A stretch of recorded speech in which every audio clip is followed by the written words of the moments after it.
Olá, boa noite a todos.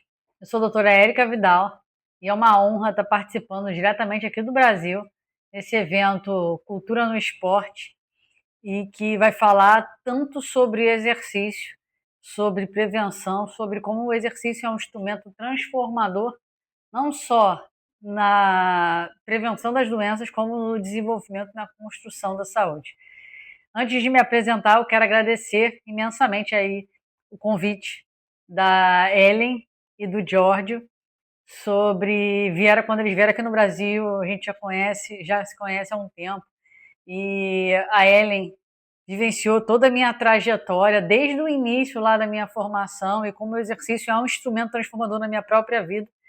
Então, quero agradecer de antemão aqui o convite e a honra de estar participando desse evento, que eu espero que ele cresça cada vez mais, porque o exercício ele precisa ser enfatizado e enraizado em todas as fases da vida. Então, eu sou cardiologista aqui no Brasil. A minha formação em cardiologia foi em 2014 e desde aquela época eu já via o exercício como uma forma de transformar a saúde das pessoas doentes. Então, na minha formação, eu fiz cardiologia, depois eu fiz reabilitação cardíaca, que são situações onde indivíduos que já têm doença cardiovascular, alguma cardiopatia, são submetidos aos treinamentos como uma forma de tratamento dessas doenças.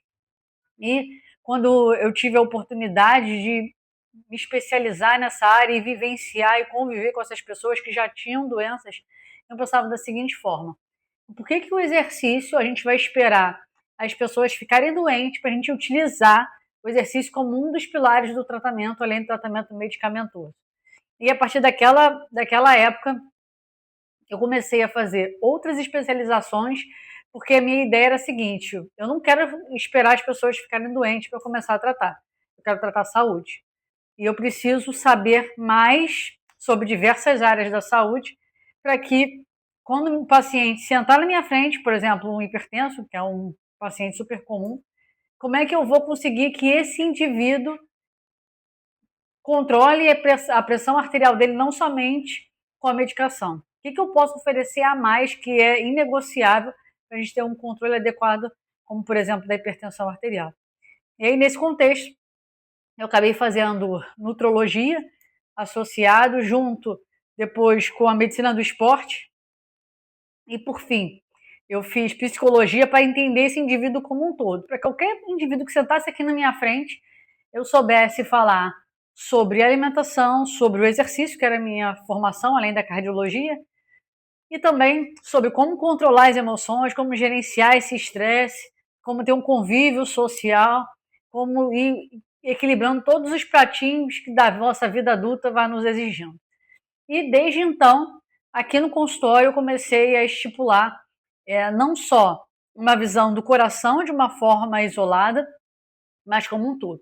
E a gente sabe que, eu sei que o primeiro tema, que é o tema dessa sexta-feira, vai ser o esporte que faz bem ao coração, mas não somente a ele, é como o nosso organismo como um todo.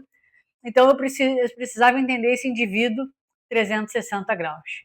Então eu precisava entender esse indivíduo não somente na hora de aferir a pressão, na hora de ver os marcadores inflamatórios de colesterol, de glicose, eu entender como é que esse indivíduo está dormindo ou deixando de dormir, a qualidade desse sono, como é que ele está fazendo esse gerenciamento de estresse, como ele está fazendo exercício propriamente dito, como o impacto desse exercício na saúde dele, se eu estou conseguindo ter os pilares necessários para eu garantir uma boa saúde para esse indivíduo.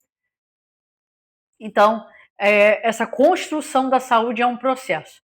E fazendo um paralelo com isso, foi exatamente isso que aconteceu na minha própria vida. Eu sempre gostei do exercício, o exercício é uma realidade na minha vida desde quando eu tinha uns 15 anos, foi quando eu comecei, já passei dos 40. Então, desde então, eu venho fazendo rotineiramente exercício. E quando eu conheci a Ellen, eu sei que tem muitos alunos dela aí na plateia, eu conheci a Ellen sendo aluna da Ellen. E o exercício sempre foi muito forte para mim. E a Ellen sempre me incentivou bastante a fazer. E eu tive uma transformação importante, numa época importante na minha vida, porque essas especializações todas que eu falei que eu fiz geraram uma consequência, que é um estresse emocional e mental absurdo, né? Com privação de sono, com várias horas trabalhadas, poucas horas de lazer, poucas horas de convívio, e eu estava ali envolta não somente com o aumento do meu peso corporal, mas com um nível de estresse muito elevado. Foi quando eu busquei ativamente lugares ao ar livre, que seria o contato com a natureza, e foi quando eu tive a oportunidade de conhecer a Ellen e começar a treinar com ela. E fui me desenvolvendo, consegui manter a consistência ali. Ali foi a última vez que eu tinha tido uma quebra de uma rotina de exercício, foi quando eu retomei e coloquei o exercício como uma das prioridades na minha vida. E desde então, eu venho sustentando essa rotina de treinos. E a Ellen sempre foi uma incentivadora. E ela falava as seguintes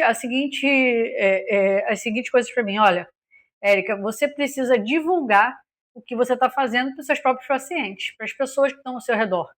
Porque se você for um instrumento de divulgação, você como um médico, como um cardiologista, e vivendo na prática o exercício, você vai ser um instrumento de propagação desse exercício. E é exatamente isso que eu venho fazendo nos últimos anos, sobretudo nos últimos 5 anos, promovendo o exercício como um instrumento transformador da saúde desse indivíduo, da construção da saúde de cada indivíduo, cada pessoa que tem aqui a oportunidade de estar aqui no meu consultório, assim como tem a oportunidade de estar na minha rede social, onde eu compartilho conteúdos sobre construção de saúde, sobre os pilares, principalmente do estilo de vida. E aí eu deixei de focar somente na cardiologia, e esse é ainda o meu cerne de atendimento e de ação, mas eu precisava ir além do coração para cuidar efetivamente dessas pessoas. E a partir de então, eu trouxe o exercício e todos os pilares do estilo de vida, que entra a alimentação, entra o sono, entra gerenciamento de estresse, entra a espiritualidade, entra o consumo de tóxicos, que entra tabagismo, consumo de bebidas alcoólicas. Então, todo esse indivíduo, como em todos os momentos da vida dele, onde a gente não consegue se desvencilhar de muitas situações, muitos problemas que vão afetar a saúde cardiovascular, sobretudo, eu não sei, na Itália, depois a Ellen pode me falar, vocês comentarem, aqui no Brasil, uma coisa que tem afetado bastante a saúde cardiovascular é o nível de estresse e de ansiedade elevado nos dias atuais, principalmente por essa forma que a gente está conversando agora, que é através do uso das redes sociais, dos aparelhos eletrônicos, e cada vez mais entrando na nossa vida, nos afastando de muitas situações de convívios, de exercícios propriamente dito. A gente vive muito tempo parado, sedentário, então por isso que o exercício é um instrumento fundamental para a gente conseguir trazer essa pessoa para construir a saúde em todos esses pilares, sabendo que vai ter momentos que a gente vai ter que priorizar uma coisa ou outra, mas é dessa forma que a gente consegue construir não somente um coração saudável, mas também a saúde como um todo. E uma coisa que a Ellen me pediu para comentar foi em relação a quem pode fazer exercício, quem não pode fazer exercício, se tem alguma limitação. A gente sabe que quando a gente fala de coração, é uma preocupação evidente sobre a segurança de fazer exercício. A gente sabe que exercício traz saúde, mas ao mesmo tempo traz medo. Porque quando eu estresso esse coração, eu exijo mais desse coração, ou seja, aumento da frequência cardíaca, esse coração contraindo mais forte, fica a dúvida de quem pode fazer e quem não pode fazer. E, sobretudo nas idades, quando a gente vai avançando na idade, chegando aí próximo dos 50, 60, 70 anos, a longevidade está cada vez sendo uma realidade, fica-se a dúvida de quem pode fazer exercício. Então, salvo exceções, a maioria pode e deve fazer exercício. Como eu falei inicialmente, indivíduos já com doença cardiovascular, eles têm o exercício como um dos pilares do tratamento. Então, a gente precisa saber se você tem alguma descompensação em algum sistema seu, principalmente pensando no sistema cardiovascular, que precisa sofrer uma intervenção momentânea, pontual, para que restabeleça esse equilíbrio, para que você, quando você for colocado no exercício, esse coração ele consiga responder de uma forma fisiológica. A nossa demanda, quando a gente está em repouso, é uma. Quando a gente se coloca em exercício, a nossa demanda, né, a exigência desse coração pode aumentar de 4 a 6 vezes. Então, eu preciso saber se de fato esse coração está sustentando, ele vai conseguir sustentar a performance conforme ele for sendo exigido. Então, a gente precisa verificar se a sua pressão está bem controlada, se você tem alguma arritmia que piore com esse tipo de exercício, mesmo sendo assintomático, se você tem alguma condição que nos leve a pensar que você possa ter alguma lesão obstrutiva nas artérias do coração, e quando eu falo das artérias do coração, estou falando dessas artérias que estão ao redor do coração. A gente pensa em doença coronariana, que é depósito de gordura nessas artérias, que podem levar a um infarto. Se você tem depósito de gordura nas artérias do pescoço, que podem levar a um AVC. E saber o seguinte, além de eu saber se eu tenho ou se eu não tenho, o que eu preciso fazer para poder otimizar?